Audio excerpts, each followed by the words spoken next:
Ladies and gentlemen, the acquittal of Trump is certain. Here is why.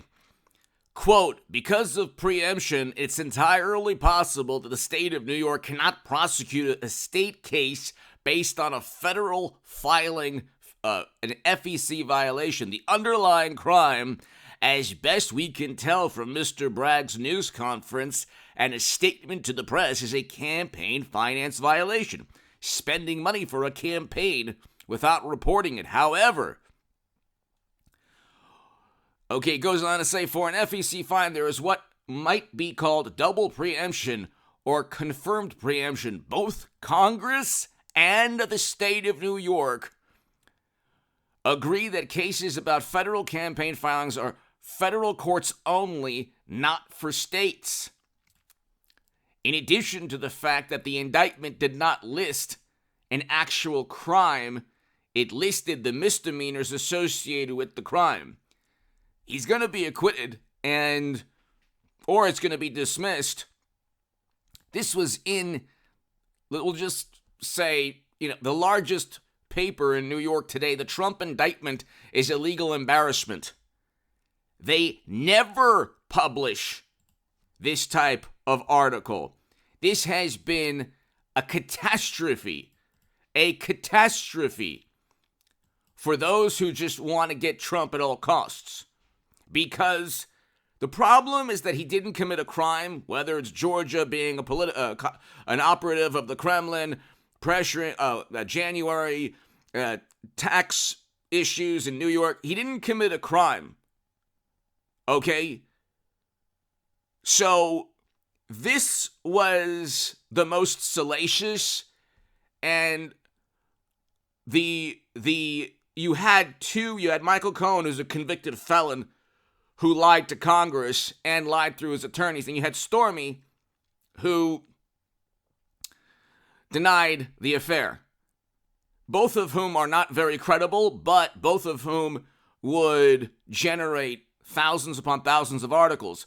The calculus was, well, it doesn't matter if Trump is innocent or guilty, as long as bad news, as long as he's indicted, that'll just be more reason not to vote for him for independence and never Trumpers. The problem, however, is that Democrats frightened the never Trumpers.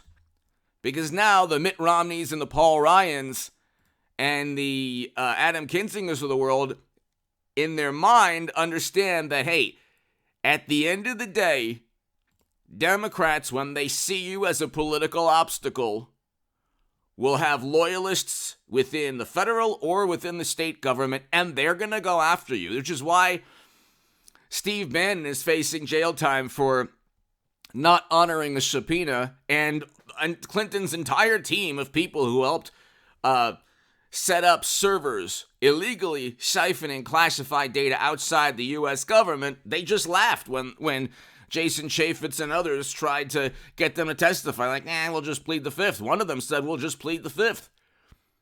The lawyer for the person who helped set up all of Clinton's servers, or most of Clinton's servers, or a lot of all the hardware and software and all that, the Honorable James Comey did not explain how top secret and special access program intelligence was able to be transferred onto servers that were completely removed from the United States government. It's literally impossible from a cybersecurity perspective. But that man, he just laughed. His attorney said, well, he's just going to plead the fifth, so why does he even have to show up? Hit subscribe to this channel right now, ladies and gentlemen. To my new Patreons, thank you.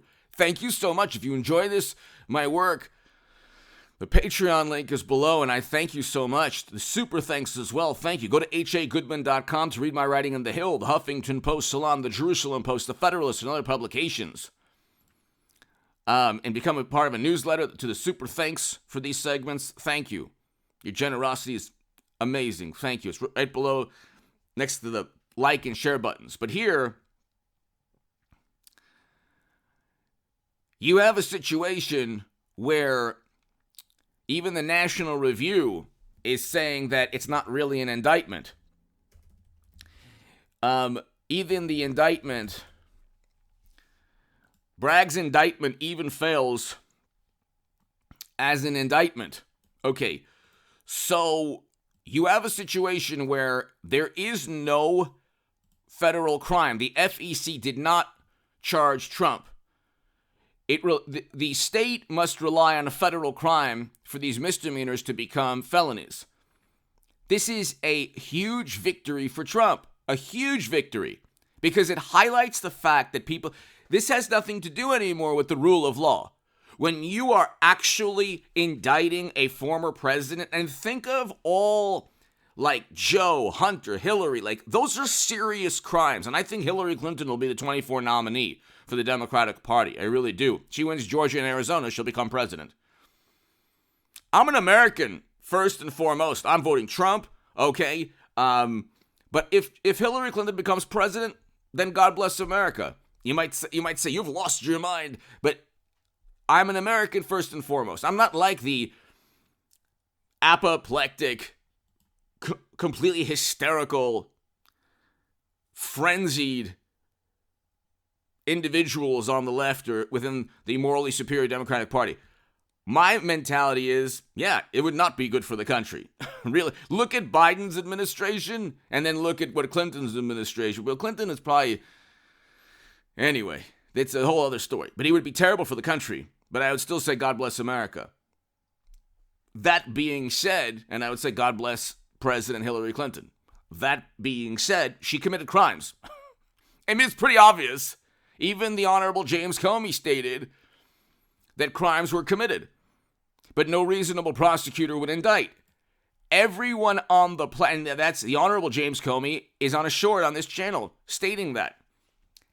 Everyone knows on this planet, if you have a functioning brain cell and you're not completely naive or completely programmed like an AI robot to just vote blue no matter who, everyone knows this was a purely political stunt. It failed in the most spectacular manner.